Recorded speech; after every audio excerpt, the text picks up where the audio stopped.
ಈ ದಿನ ನಮ್ಮ ಶೋಕದಲ್ಲಿ ಭಾಗವಹಿಸಿ ನಮ್ಮೆಲ್ಲರಿಗೂ ಧೈರ್ಯ ತುಂಬಿದ್ದಾರೆ.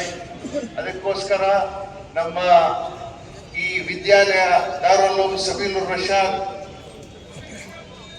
ಮತ್ತು ಇಲ್ಲಿ ನೆರೆದಿರತಕ್ಕಂಥ ಎಲ್ಲ ಗಣ್ಯರಿಗೆ ನಮ್ಮ ಅಧ್ಯಾಪಕರ ವತಿಯಿಂದ ಮತ್ತು ವಿದ್ಯಾರ್ಥಿಗಳ ವತಿಯಿಂದ ಮತ್ತು ನಮ್ಮ ಈ ವಿದ್ಯಾಲಯದ ಎಲ್ಲ ಸದಸ್ಯರ ಮೂಲಕ ಅಭಿನಂದನೆಗಳು ಸಲ್ಲಿಸುತ್ತೇವೆ.